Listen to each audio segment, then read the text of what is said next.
Hi folks, this is all the fruit, and today I decided to barbecue a couple cactus fruit. Why? Well, because I can, because I want to see if you can remove the glockets of different cactus fruit just with barbecuing them, and because I want to know what the taste is like. Well, and since I was already barbecuing, I already barbecued a bit of Yucca and a couple of cactus nopales. So let's see what cactus fruit I barbecued here. Well, first, the well-known Opuntia ficus-indica. This is quite a well-developed fruit. Here is a slightly less developed. Then here are some Cylindropuntia, which is of no culinary interest. Could be imbricata, could be californica, I don't know. It's growing everywhere here on the island of Tenerife. Not as invasive as a couple Platopuntias, but still a bit of a concern. Then here two barrel cacti. I think this is the fishhook barrel and this is some other barrel cactus. They are basically quite dry and sour, and the seeds on the inside are not filled with any, are not surrounded with any flesh, but they are surrounded on the outside and seeds on the inside. Then here this teeny tiny Opuntia, which tastes of tamarillo. I barbecued a couple of those, but I'm not sure if I didn't leave them on the fire too long, they might be completely dried out on the inside. Then I barbecued a couple of Opuntia dillenii. Here are two not barbecued ones, and here are two barbecued ones.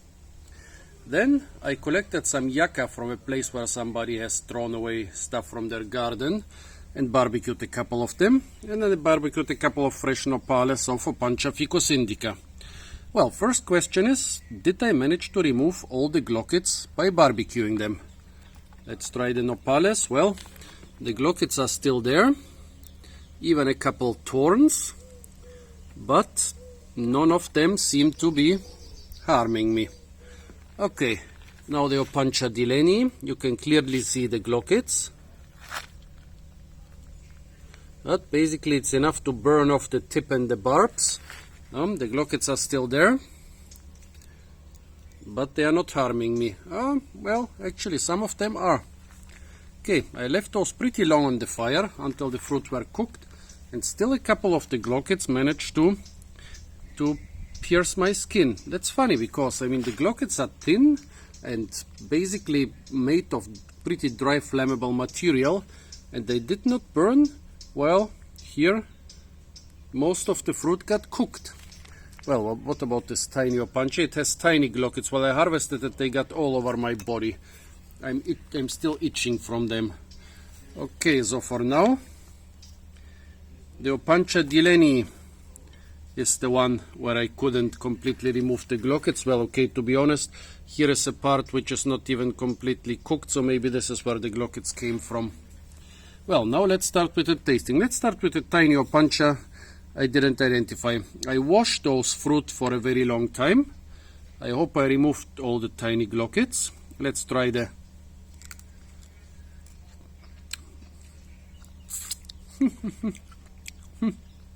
crazy, the tamarillo flavor or tree tomato flavor. Actually, I have a tree tomato somewhere here. Could compare the taste. Well, now the barbecued ones. No, this one is completely dried up. This one might be. Yeah, there's still some moist flesh inside.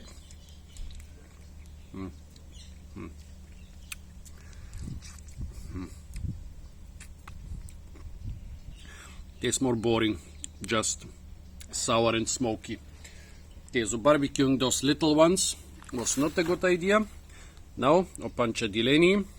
First the raw one, I already peeled it. Oh my, look at that. Why are there tons of tiny glockets here in this one? Where do they come from? Okay, I'm not gonna eat this one. Okay, this one got a big spine in here. Let's remove the spine. Let's hope there are not too many glockets.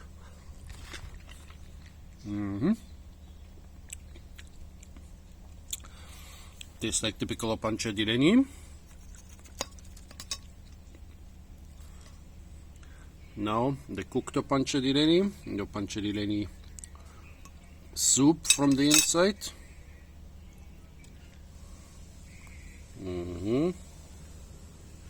Taking out a bit of it.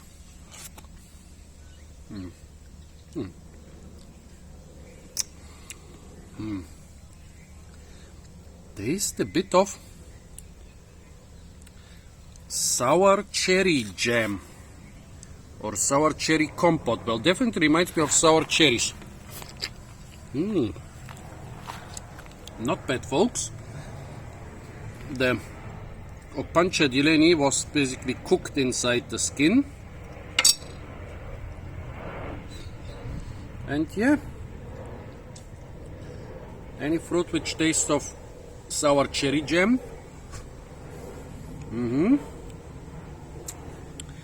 I totally recommend it. So, we already have a full success here, the Opuntia dillenii. Now let's see what's about the Opuntia ficus-indica. Let's try the big one. Well, the red juice here is coming from the Opuntia dillenii. This is a very pale Opuntia ficus-indica variety or genotype. Even on the inside you can see all the red comes from the Opuntia dillenii, from my hands and from the knife. The flesh of the Opuntia ficus-indica of this one is quite pale.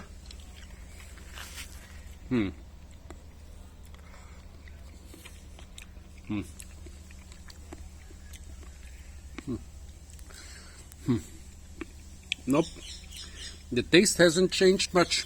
This is still clearly Opuntia ficus-indica. I mean, it's possible that this one didn't get heated so well. It's still kind of firm. It's a very thick fruit, which I barbecued longer than the others. Let's try the thin one. But remember that the thin one was not well developed from the beginning, so the taste should be inferior from the beginning.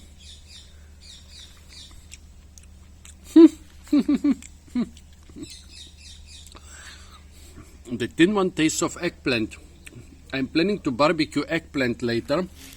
In my culture we barbecue eggplant all the time.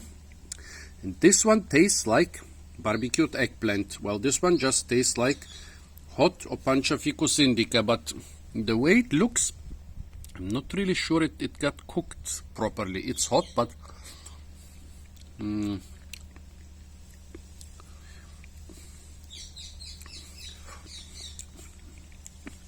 so two very different tastes in Opuntia ficus-indica. That's interesting. This Cylindro Opuntia is of non-culinary interest when raw. And as you can see, I didn't put too much effort into looking for fruit. I collected some old fruit, which the fruit are basically surrounded by the stem more or less. So those are pretty old. Here I cut off some young twigs. So those fruit basically are serving more as stems than as fruit.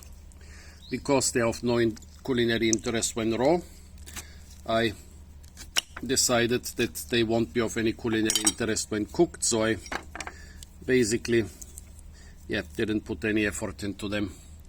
Well, it seems, I would say the white part in the middle has not been cooked, but the outer part has.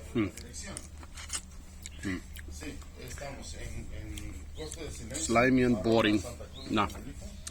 Nothing. Well, now the Cylindro now the what was it? Ferrocactus, the barrel cactus.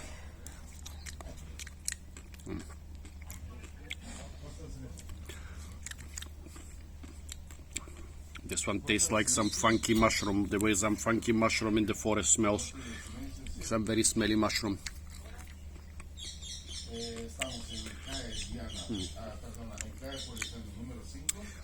This one tastes a little bit better.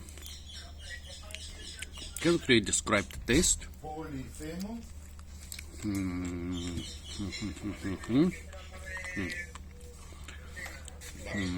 Very strange.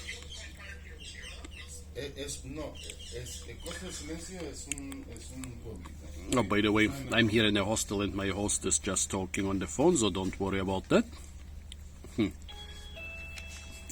This tastes a bit more interesting, but still nothing I would cook for. Yeah, nothing I would cook again. Now let's try the nopales. I also did not put a lot of effort in them. I did not peel them, I didn't do anything to them. I just took some young, about 15 centimeter long nopales, and I cooked them.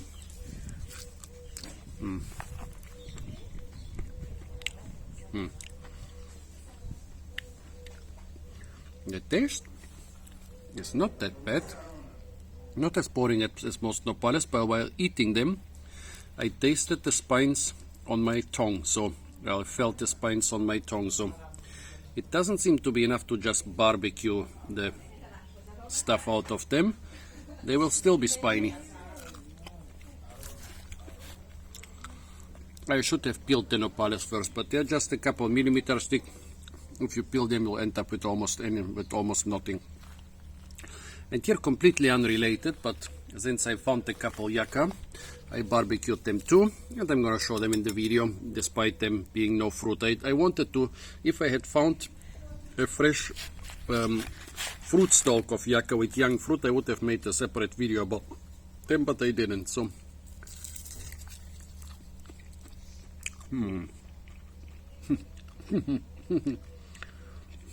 the yucca tastes basically of miracle fruit, of calabash. This chemical taste, and it's a bit bitter. The bitter stuff are the saponins, which are supposed to be destroyed by cooking, but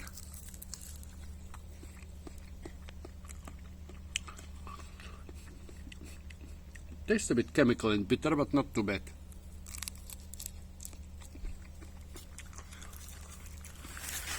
Let's try this one, it's less cooked.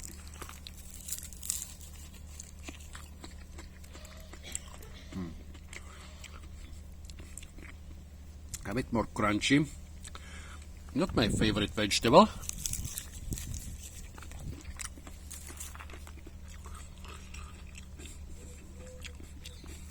This one is better. This one is totally edible. Not my favorite vegetable. Nothing special, to be honest.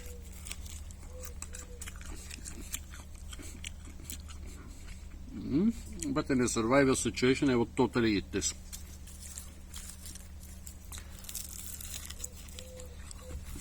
Here I can get a lot better vegetables on the supermarket, but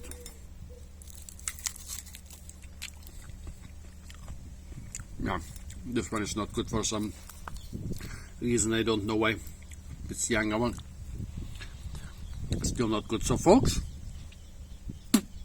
those were a lot of cactus fruit and a couple of cactus nopales and yucca sprouts barbecued here on the beautiful island of Tenerife. Stay tuned for a lot more fruit videos, and some of them experimental fruit cooking videos from the beautiful island of Tenerife. And of course, don't forget to like, share, comment and subscribe.